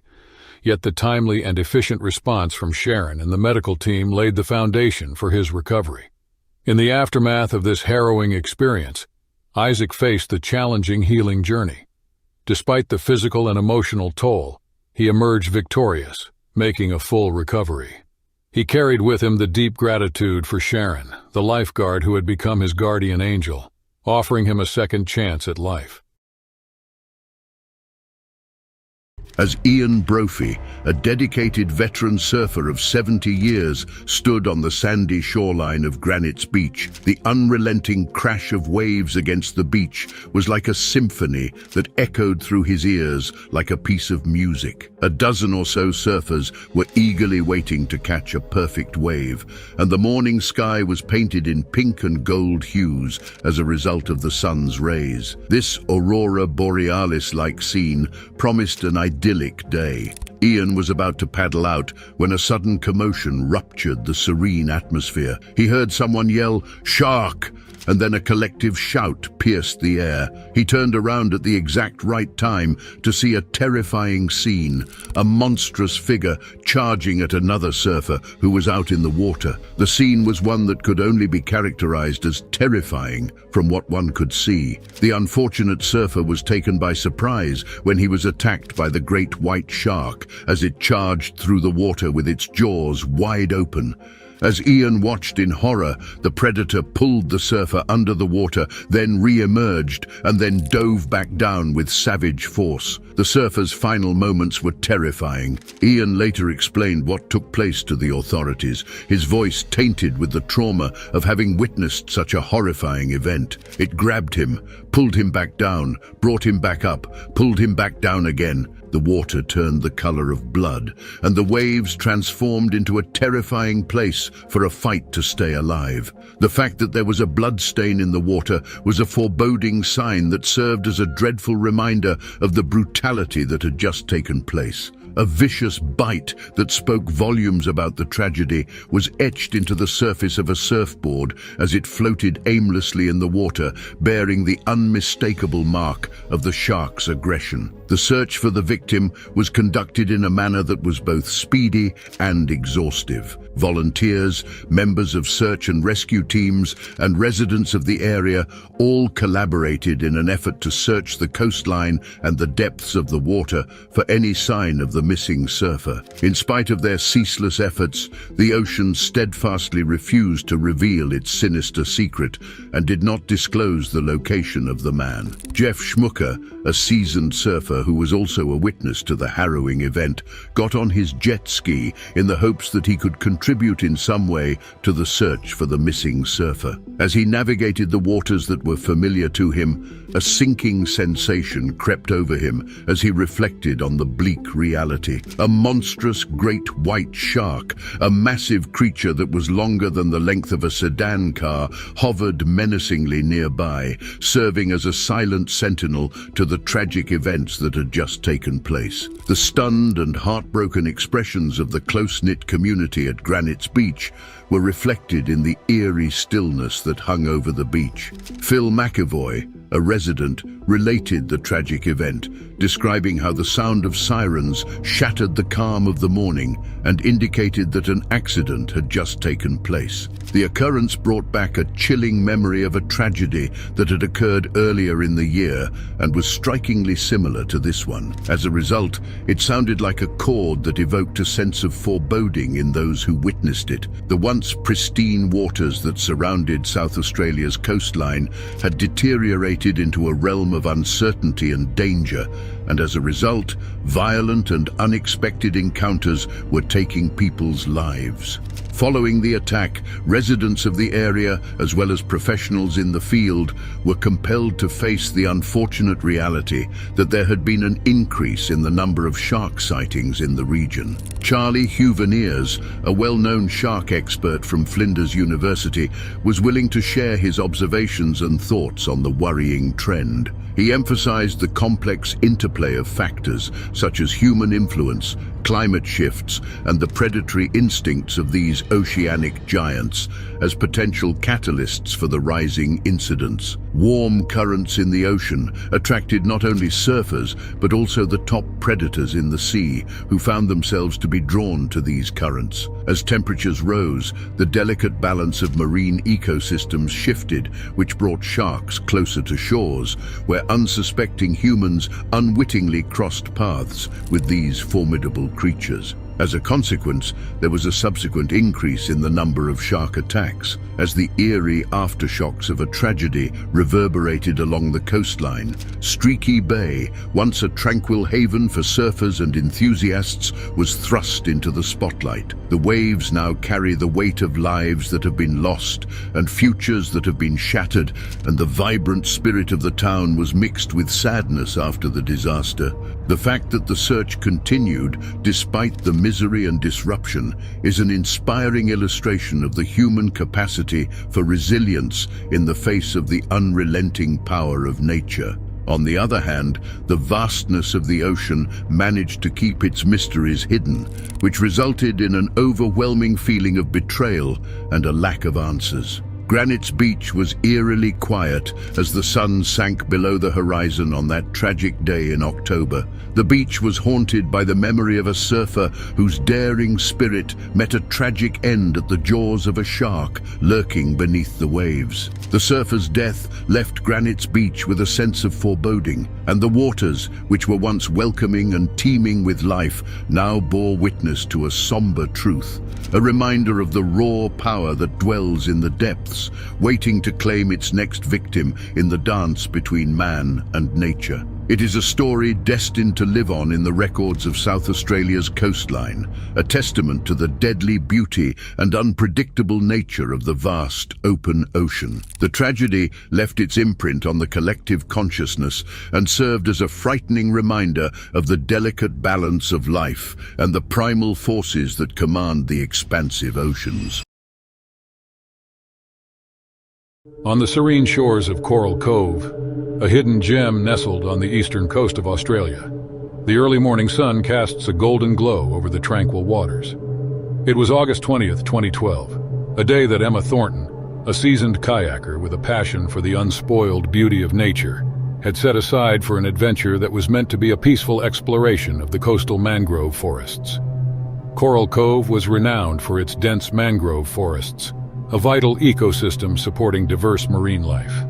The area was a haven for environmentalists and nature enthusiasts alike, drawn by the allure of its pristine condition and the promise of witnessing nature in its most unadulterated form. Emma, a 32-year-old environmental scientist from Brisbane, had always been fascinated by the symbiotic relationships within these mangroves. For the day, she planned to document the various species of flora and fauna as part of her ongoing research on coastal ecosystems. She was equipped with her kayak, camera, and notebooks, ready for a day of solitude and discovery. The waters around Coral Cove were known to be home to various marine animals, including the majestic but often misunderstood sharks. Local conservation efforts focused on educating the public about the importance of sharks to the aquatic ecosystem, dispelling myths, and fostering a culture of respect and coexistence. As Emma paddled her kayak through the narrow channels carved by the mangroves, the forest sounds came alive. The chirping of birds and the gentle splash of water against her kayak were the only noises that disturbed the peaceful silence. She was in her element, wholly absorbed in the beauty of her surroundings, her heart full of joy and appreciation for the natural world. As the day progressed, Emma navigated the mangroves with ease, her experience evident in the confident strokes of her paddle. She made several stops along the way, captivated by the sight of colorful birds and the occasional fish jumping out of the water. Her camera clicked away, capturing moments she knew would be treasured memories of her solo journey. However, as the afternoon sun descended, casting long shadows over the water, Emma's peaceful exploration took an unexpected turn. A sudden bump against her kayak startled her, reminding her she was not alone in these waters. Initially dismissing it as a piece of drifting wood or perhaps a curious turtle, she continued, unaware of the danger that lurked beneath. The serenity of Coral Cove's mangrove channels was abruptly shattered when Emma felt a jolt more vital than before, this time unmistakably forceful, shaking her kayak with a violence that sent a ripple of fear through her heart. A shadow beneath the water, vast and swift, collided with her vessel, tipping it precariously. In a heart-stopping moment, her arm plunged into the cool water and she felt an excruciating pain as sharp as the fear gripping her. It was a shark, maybe mistaking the kayak's silhouette for prey due to its instinctual curiosity. With adrenaline surging through her veins, Emma fought to right her kayak, her thoughts a whirlwind of panic and determination. After its investigative bite, the shark seemed to lose interest, disappearing into the murky depths from which it came. But the damage was done. Emma's arm bore the terrifying mark of the encounter, a stark reminder of her vulnerability in the vast, untamed ocean. Bleeding and in pain, Emma's survival instincts kicked in. She managed to climb back onto her kayak, her training as an environmental scientist providing her with the knowledge that calm and quick thinking was her only way out. With one arm severely injured, she paddled with all her remaining strength towards the shore, each stroke a testament to her resolve to survive. The journey back was a blur of pain and perseverance. Emma's mind raced with thoughts of her loved ones, her passion for nature, and all the reasons she had to live. The once enchanting mangroves now seemed like silent witnesses to her struggle, the shadows of the trees stretching out as if to offer her solace and protection. Upon reaching the shore, Emma's cries for help were met by the swift response of nearby beachgoers and the park's rangers, who rushed to her aid. The community of Coral Cove, bound by their respect for the ocean and its creatures, came together to support one of their own in her moment of need. The following weeks were a testament to Emma's strength and the community's solidarity. Her recovery was slow but steady, supported by the expertise of medical professionals and the unwavering support of her family and friends.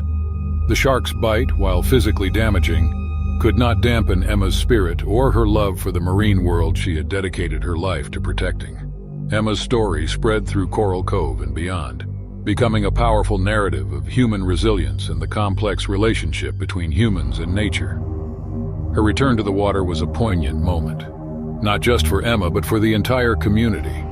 Armed with a deeper understanding and a reinforced respect for the ocean's inhabitants, she embarked on her kayak again, her gaze steady on the horizon. Emma Thornton's journey from a serene day in the mangroves to a life-changing encounter with a shark and back to the water she loves is a powerful reminder of the fragility of life, the strength of the human spirit, and the enduring bond between humanity and the natural world. Ultimately, her story is one of triumph, not tragedy, a narrative of overcoming fear, embracing understanding, and living to make a difference in the world. The sun dipped low on the horizon, casting a golden hue over the crystal-clear waters of Kalue Reef off the Australian coast. The vibrant marine life danced beneath the surface, a kaleidoscope of colors against the backdrop of thriving coral ecosystems. In the midst of this underwater paradise, Christina Craig, an accomplished underwater photographer, immersed herself in her lifelong passion for capturing the mysterious beauty of the deep through the lens of her camera.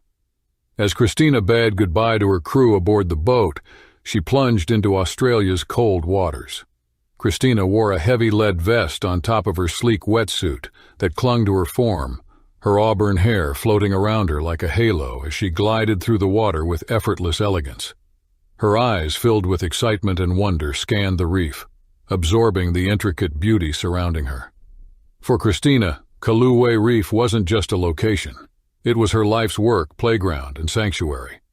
Having dedicated her life to capturing the most elusive shots from the depths, Christina had traveled the world for her passion.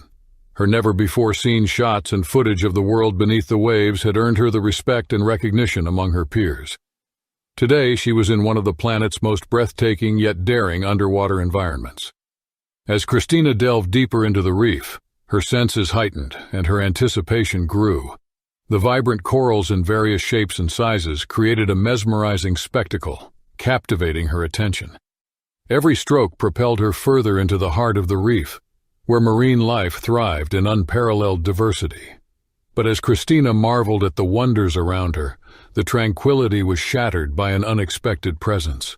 A massive shadow loomed on the periphery of her vision, a dark silhouette that cut through the vibrant hues of the reef. Christina turned slowly, her eyes widening with a mix of awe and fear. An 11-foot tiger shark circled with predatory grace. Christina's heart raced as the reality of the situation sank in. She knew the risks of exploring the open sea, but encountering such a formidable predator up close was an entirely different experience. Frozen with fear, Christina watched as the shark closed in, its sleek body moving effortlessly through the water. It was a majestic yet terrifying creature, a reminder of the delicate balance between fascination and danger that defined the ocean. The predator circled closer, and Christina's instincts kicked in. Despite the fear that gripped her, she reached for the knife strapped to her wetsuit. Gripping it tightly, she faced the approaching shark, prepared to defend herself against this force of nature. The intensity of the moment was palpable. Christina could have sworn that she could hear her heartbeat pounding. Armed only with a knife, she faced the tiger shark as it circled, assessing her as its potential prey. In an instant, the serene underwater world transformed into a battleground for survival. The shark attacked with astonishing speed, its powerful jaws aiming for Christina's body. In a desperate bid for survival, Christina thrust her knife toward the shark, but the predator's strength overwhelmed her.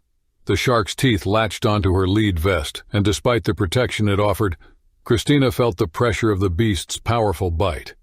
The world beneath the waves became a chaotic struggle for life. Christina, caught in the jaws of the tiger shark, fought against the relentless force, threatening to drag her deeper into the abyss. The vest, designed to protect against such encounters, strained against the immense power of the predator.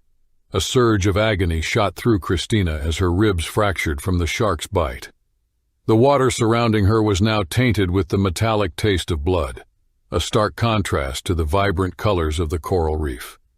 Yet even in the face of overwhelming pain, Christina refused to surrender. Summoning every ounce of strength and determination, Christina thrust the knife into the shark's eye. A visceral reaction followed as the predator released its grip, momentarily disoriented by the searing pain. Christina seized the opportunity, propelling herself toward the surface with all her strength. As she ascended, the pain in her ribs intensified with each stroke. The world above shimmered with the promise of survival, But Christina knew the battle wasn't over. With the taste of blood lingering in the water, she emerged, gasping for air, her body battered and bruised. On the surface, the crew on the boat, unaware of the life-and-death struggle below, scrambled into action. The urgency in their movements reflected the gravity of the situation. With practiced efficiency, they hoisted Christina out of the water, her wetsuit clinging to her wounded form. First aid was administered with a sense of urgency, and the boat raced back to shore. The minutes stretched into an agonizing blur as Christina fought to stay conscious, her body weakened by the relentless assault of the tiger shark. The journey to the hospital became a race against time, each passing moment critical for her survival. In the sterile environment of the hospital, Christina underwent a battery of tests and treatments. X-rays revealed the extent of her injuries: fractured ribs, torn muscles, and deep lacerations. The medical team worked tirelessly to stabilize her, addressing the physical trauma inflicted by the shark. Days turned into weeks as Christina battled through the pain, her indomitable spirit refusing to be broken. Physical therapy became a grueling yet necessary part of her recovery. The underwater paradise she had once explored with such grace now felt like a distant dream, replaced by the sterile walls of the hospital room. Against the odds, Christina's strength and resilience prevailed. The fractures healed, the torn muscles mended, and the deep lacerations closed. The scars, both physical and emotional, served as a reminder of her survival and the unwavering spirit that had carried her through the darkest depths of the ocean. Harbor's Edge, a picturesque coastal town, was home to a modern marvel, the Azure Abyss Aquarium.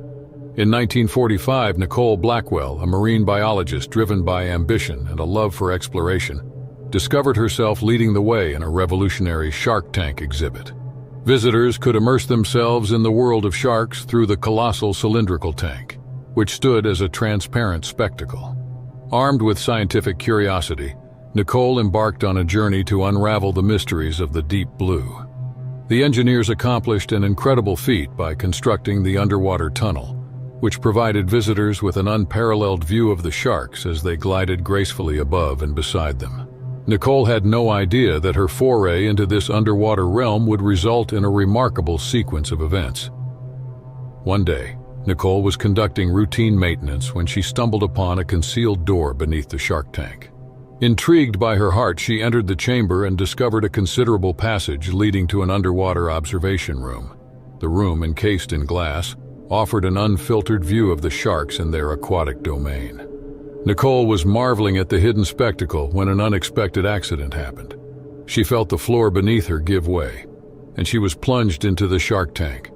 Panic began to set in within her as the predators circled her, their predatory instincts being triggered. Nicole was engaged in a fierce battle against the relentless current as she swam with frantic determination towards the observation room. With every stroke, she bravely defied the forces of nature, narrowly evading the menacing jaws of the sharks that lurked nearby. Feeling shaken but determined, Nicole emerged from the shark tank, her mind filled with a newfound respect for the unpredictable nature of the ocean's inhabitants. She had no idea that this harrowing experience marked only the initiation of a journey that would push the boundaries of her scientific expertise to the extreme. The incident caused the aquarium staff to engage in discussions, ultimately resulting in the implementation of heightened security measures and the temporary closure of the shark exhibit. As Nicole recovered, she could not shake the persistent feeling that there was a hidden depth to the underwater world that had not been fully revealed. Nicole, fueled by her insatiable curiosity and unquenchable thirst for knowledge, embarked on a deep and immersive exploration of shark behavior. She collaborated with her colleague, Dr. Emily Turner, who was widely recognized as a renowned marine ecologist. They worked together to analyze data, conduct experiments, and make an observation of the sharks in their natural habitat to unravel the mysteries behind their seemingly erratic behavior. Nicole's research captivated the scientific community as her findings challenged existing theories about shark intelligence and social dynamics. Eager to regain its reputation, the aquarium reopened the shark exhibit, and Nicole took the helm of an ambitious research project. As Nicole continued her research, she formed an unexpected bond with one particular shark. She decided to name it Neptune. The extraordinary connection transcended the boundaries of scientific inquiry, which sparked a heated debate within the academic community. Skeptics dismissed it as anthropomorphism, while supporters saw it as a groundbreaking revelation in our understanding of interspecies communication. Nicole's relationship with Neptune was transformed into a captivating focal point of media attention, attracting visitors from around the globe. The shark, once feared by many, transformed into a symbol representing the unexplored depths of animal consciousness. However, unforeseen challenges would soon arise that would test this newfound connection. Nicole's research was unexpectedly altered as she stumbled upon a fascinating correlation between Neptune's behavior and the emotional states of the aquarium staff. The shark appeared to sense and react to the moods and energies of those around him. The revelation sparked ethical debates and raised questions about how human emotions impacted marine life. As Nicole continued to delve deeper into this phenomenon, she encountered resistance from the scientific community and the aquarium management. The blurring of the lines between science and ethics had led to a moral dilemma that had shaped the future of marine research. Nicole's research had divided the town of Harbor's Edge due to its ethical implications. Advocates were praised for pushing the boundaries of understanding, as they believed that she had made significant strides in expanding her knowledge. On the other hand, critics leveled accusations against her, claiming that she had compromised the shark's welfare solely for scientific curiosity. The conflict had reached its zenith when the town council convened to decide the fate of the groundbreaking research. Nicole discovered herself in a state of torn emotions as she grappled with the conflict between her unwavering dedication to scientific exploration and her profound sense of responsibility towards the overall welfare of Neptune, along with his fellow sharks. The council's decision would have determined not only the future of the shark exhibit, but also the ethical standards that guided marine research on a global scale. After intense deliberations, the town council ultimately reached a compromise. Nicole's research was continued under strict ethical guidelines, with a strong emphasis on ensuring the shark's welfare. The decision garnered mixed reactions, highlighting the delicate balance between scientific progress and moral responsibility. Nicole navigated the challenges of adhering to the new guidelines and faced skepticism from her peers and the public. The scientific community, once united, had now splintered into factions, with each section taking its stance on the morality of human-shark interactions. Nicole's research, which was currently undergoing intense scrutiny, aimed to achieve a delicate balance between scientific rigor and ethical considerations. The sharks, once the subjects of fear and fascination, transformed into ambassadors representing a new era of marine understanding. Neptune, in particular, was emerging as a symbol of the delicate harmony achieved between humans and the untamed creatures of the deep. The town of Harbor's Edge, which had previously been divided, embraced this delicate harmony. The aquarium, which had become a symbol of responsible marine research, continued attracting a steady stream of visitors eager to witness the evolving relationship between Nicole and the sharks. The incident had become a remarkable testament that showcased the unwavering resilience of scientific curiosity and the profound ethical responsibility that accompanied it. Nicole Blackwell, who had weathered the controversy storms, continued to work at the Azure Abyss Aquarium. The events that unfolded forever changed the town of Harbor's Edge, as it embraced a future where scientific progress and a profound respect for the untamed beauty of the ocean coexisted. The underwater observation room was transformed into a symbol representing transparency and accountability in marine research. Nicole and her team were persistently exploring the ocean's depths, paving the way for a new era of understanding and collaboration between humans and the enigmatic creatures that inhabited the underwater realm. And so, the incident was a chronicle that chronicled scientific exploration, ethical dilemmas, and the uncharted territories beneath our collective understanding.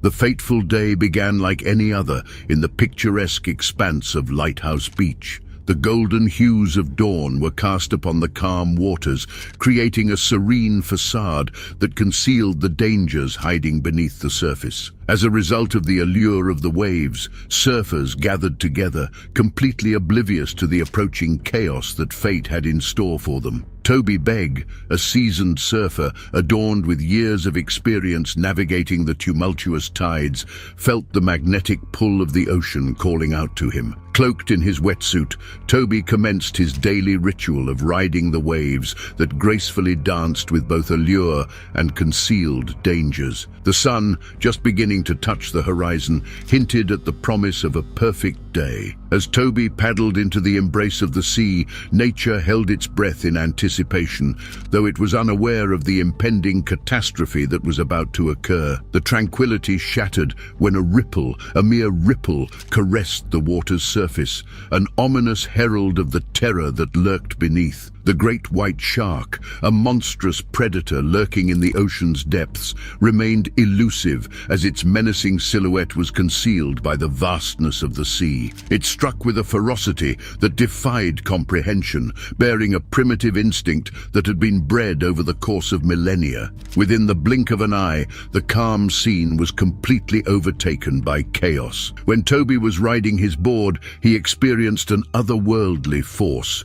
It was a vice-like grip that seized him with an incomprehensible amount of strength. The whirlwind of frothy water, which had been a source of happiness in the past, had turned into a battlefield where survival hung by the thinnest thread. As Toby was being attacked, the savage jaws of the great white shark pressed down on him, a chilling demonstration of the unrelenting force of nature. After being dragged into the depths, he descended into the murky abyss, where the light was diminishing and darkness was controlling everything. Panic clawed at his consciousness, threatening to engulf him as the ocean's depths beckoned, a realm where man's dominion was non-existent. Toby mustered a reserve of strength that he had never possessed before in an effort to do everything he could to stay alive. His limbs were thrashing against the water, and he was fighting desperately to get away from it. He was overcome with a surge of an urge to live, to fight against the jaws of impending doom, which triumphed over his feelings of fear and despair. In the midst of the fierce battle unfolding beneath the waves, Toby's world transformed into a stark palette of black and white. As the chaos fueled by adrenaline mingled with the primordial dance of predator and prey, the fleeting moments seemed to last forever. Amidst the chaos, the great white's razor-sharp teeth tore into Toby's flesh, claiming a part of him forever. The harsh reality of mortality loomed, a chilling reminder of man's vulnerability in nature's relentless embrace. As Toby broke the surface of the water, struggling for air, the conflict continued to rage. The great white shark struck one more time, its savagery remaining unflinching, a scene that painted the canvas of horror and defiance amidst the crashing waves was a scene that echoed across the shore like a symphony of chaos played out everywhere. Even though the attack was relentless, Toby's spirit did not give in to the pressure. As a last-ditch effort that would ultimately prove to be his last chance at life, he rolled himself into a protective ball in a moment of pure determination. A barrage of blows from the great white shark rained down upon him, each one serving as a demonstration of the ocean's unbridled strength. Toby clung to life, despite the excruciating pain and unimaginable terror that he was experiencing, his determination remaining unshaken. The scene on the shore unfolded in a flurry of shock and urgency. As a result of being rendered speechless by the horror that was taking place in front of them, witnesses came together to help Toby. A doctor who was not on duty rushed to the location, acting as a savior in the wake of the chaos. Fate had predetermined their presence, and with swift precision they applied a tourniquet, a lifeline amidst the crimson tide that threatened to claim Toby's life. Despite the fact that the battle was won, the wounds caused by the encounter were severe. Toby was lying on the shore, his battered body etched with a picture of pain and endurance. Because of the courageous actions of those who rushed to his aid, he was able to cling to life with determination, which is a reflection of the human ability for resiliency in the face of the wildness of nature. A collective sigh of relief echoed across the shores as the ambulance took him away to John Hunter Hospital. It was only the beginning of the fight for Toby's life. Surgeries were on the horizon, and an exhausting process of rehabilitation was waiting for him. The sense of community solidarity grew faster than a tsunami. The outpouring of donations served as a ray of light in the darkness, demonstrating the unflinching compassion that people have for one another in times of difficulty. The rallying cry for support, the collective will to support Toby and his family in their most difficult time, resonated all along the coast, serving as an example of the unbeatable spirit of a human. The terrifying experience resulted in the appearance of an eerie photograph, a snapshot frozen in time just a few moments before the catastrophe. Standing meters away from the lurking predator, Toby epitomized the fragility of human existence amidst the vast expanse of the ocean's embrace. In the present moment, as the sun sinks below the horizon, the battle that Toby Begg fought against the great white shark still echoes throughout the shores. His story stands as a testament to courage in the face of unimaginable terror, a triumph of resilience and an ode to the unyielding human spirit that refuses to be subdued, even in the face of nature's unfathomable power. On the serene shores of Blue Haven Island, nestled along the coast of Australia, the morning sun casts a radiant glow over the turquoise waters, heralding a day of promise and adventure. It was the 14th of July, 2002, a day that Alex Thompson, a spirited teen with dreams as vast as the ocean, had eagerly anticipated. Accompanied by his family, Alex was set to explore the underwater marvels that had made Blue Haven a magnet for snorkelers from across the globe. Blue Haven, a jewel in Australia's crown, was celebrated for its stunning coral reefs and the diverse marine life it sustained. Among these were the sharks, creatures both feared and revered. The local fishermen, seasoned by years at sea, often recount tales of the great whites and hammerheads that roamed the depths, respecting these apex predators as masters of their domain. With his youthful curiosity and boundless enthusiasm, Alex was fascinated by these stories. He had spent the previous night poring over books and documentaries about marine life, his excitement barely contained. Alex's father, Michael Thompson, shared his son's passion for the ocean, having been a diver in his younger days. Alongside them were Alex's mother, Sarah, and his younger sister, Lily, both equally eager to witness the underwater spectacle. Their day began with laughter and light-hearted banter as they boarded the small boat that would take them to the prime snorkeling spots around the island. The local guide, a cheerful man named Jack Marley, regaled them with tales of his encounters with the sea's inhabitants, his voice a comforting blend of humor and experience. As they anchored near a coral reef teeming with life, the crystal-clear waters inviting them in, Alex donned his snorkel gear with reverence and anticipation. He glanced at his family, their faces alight with excitement, and plunged into the water, the cool embrace of the ocean welcoming him home. For a while, time stood still as Alex floated above the coral gardens, mesmerized by the kaleidoscope of colors and the dance of fish around him. He felt a profound connection to the world beneath the waves, a world so different from his own yet inexplicably familiar. Unknown to Alex and his family, their idyllic adventure was about to take a dramatic turn. Beneath the surface, unbeknownst to the snorkelers, the delicate balance of predator and prey played out each day, a reminder of the ocean's untamed nature. As Alex ventured further, drawn by the allure of the deep, the day's tranquility was shattered by a sudden terrifying encounter. A shadow loomed large, and in an instant the hunter and the hunted were face to face.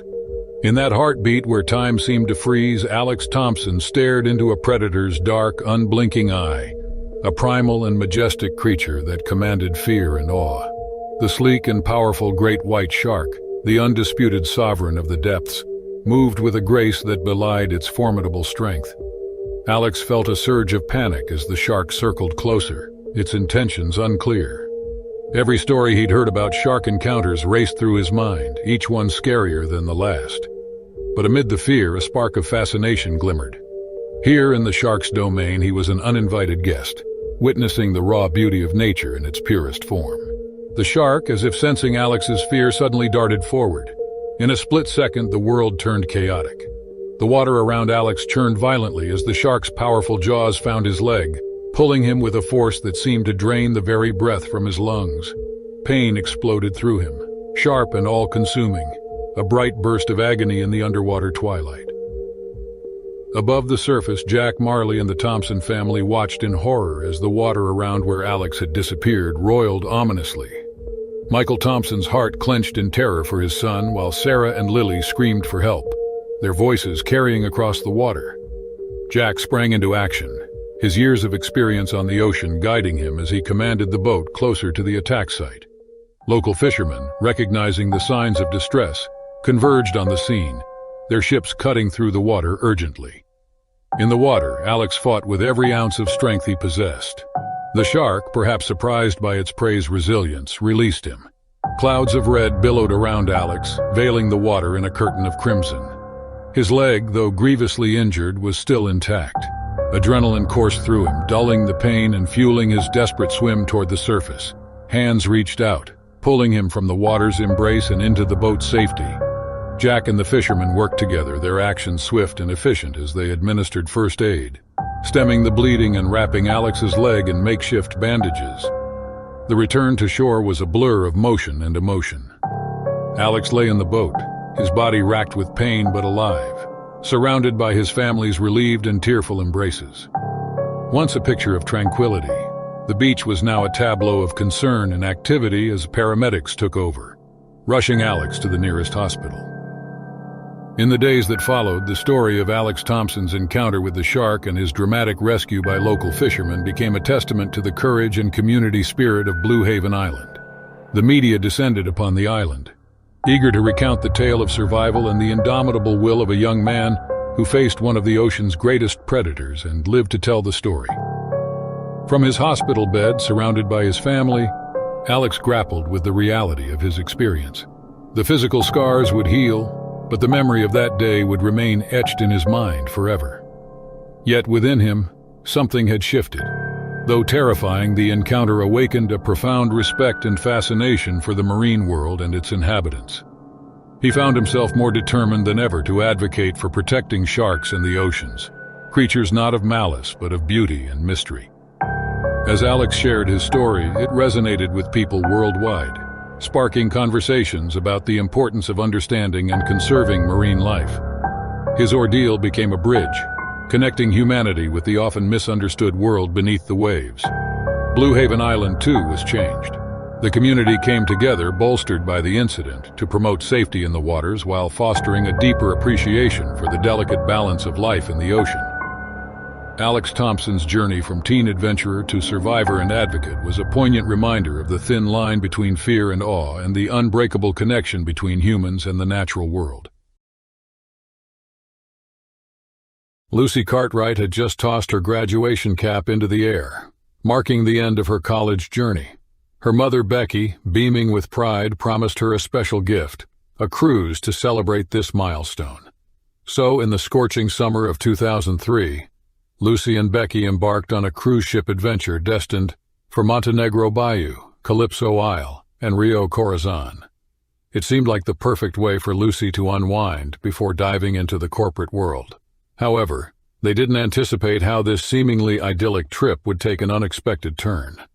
On the third day, cruising from Montenegro Bayou, Lucy and Becky decided to hit the ship's grand bar for a few drinks. The offerings were plenty, and soon the libations exceeded their tolerance.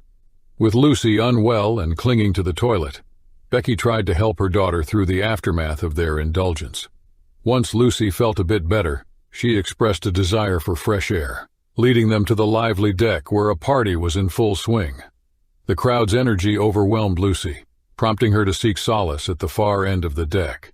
Despite the attempt to escape the noise, the constant sway of the boat across the ocean made her uneasy. A wave of nausea hit her once more. In a panic, Lucy rushed to the edge, desperately clutching the rail as the need to vomit consumed her. Intoxicated and disoriented, she miscalculated, and her hands slipped from the railing. In a heartbeat, Lucy fell into the dark, unforgiving sea. As Lucy plummeted into the ocean, her world seemed to slow down and panic set in. Desperately, she tried to twist herself, reaching for the rail to stop the fall, but her efforts proved futile. Witnessing her daughter's terrifying plunge, Becky felt her body freeze. Her face turned ghostly white, and a primal scream escaped her lips, piercing the air. The commotion caught the attention of security officers patrolling the deck. Kenny Dawson, leading the group, rushed towards the distressed mother. Becky quickly explained the situation, and the crew immediately sprang into action, alerting the captain to steer the ship back to Lucy's fall point. On board, panic ensued as the crew prepared to enter the water for the search. In the inky blackness of the ocean, Lucy struggled with disorientation. The night sea offered nothing but darkness, and she paddled towards the only glimpse of light, the moon desperately trying to stay afloat. Breaching the surface, Lucy gasped for breath, the cold, salty ocean engulfing her senses. With the massive ship slowing down in the distance, she knew rescue was on the way. Determined, she waded through the chilly waters, keeping her eyes fixed on the approaching vessel. As hope flickered, something rough brushed against her legs, sending shivers down her spine. Realizing she was not alone, Lucy scanned the dark expanse for any signs of movement aside from the rhythmic dance of the waves. Amidst the searchlights casting a glow on Lucy's surroundings, relief was replaced by dread as an unmistakable fin sliced through the water's surface. Panic set in when Lucy recognized the ominous shape, a tiger shark measuring a daunting 14 feet. The fin circled, signaling imminent danger. The massive predator approached Lucy, disappearing beneath the waves. Only the lapping of waves and Lucy's frantic paddling could be heard in the eerie silence. Without warning, the serene ocean transformed into a nightmare. The tiger shark surged at Lucy with terrifying speed, jaws snapping shut around her leg. The impact was bone-chilling, accompanied by Lucy's agonizing scream echoing across the once tranquil seascape. Blood mingled with the water, creating a chilling crimson cloud, marking the brutal clash between life and death. Razor-sharp teeth left deep, jagged wounds, evidence of the savage battle beneath the surface. Lucy fought desperately to stay afloat, kicking and pushing the relentless shark with her free leg. The force of the attack worsened her wounds, her flesh torn to shreds by the relentless predator. As the ship's crew spotted the frantic struggle during the search, they leaped into action. A rescue raft, manned by Kenny and 2 security officers, was swiftly lowered. Its engine roared to life as they sped towards the scene of the brutal shark attack. Lucy fought with every ounce of strength in the relentless struggle for survival. Bill, driven by pure instinct, countered the relentless predator. With kicks from his free leg, he targeted the shark's rough skin and powerful muscles, hoping to repel the creature or at least cause it some harm. A stroke of luck came when Lucy managed to deliver a forceful kick to the shark's sensitive snout. The predator recoiled in pain, releasing its grip on her already mangled leg. Desperately trying to stay afloat, Lucy grappled with her injuries, making swimming an impossible task. The fear lingered in the back of her mind that the shark might return for another attack. Yet instead of another assault, a strong hand reached for Lucy's arm as she began to sink. Opening her eyes, she saw Kenny pulling her aboard the rescue raft. The scene on the raft was grim, Lucy's wounds staining it with blood. Kenny and another security officer immediately attended to her injuries while the raft maneuvered toward the ship.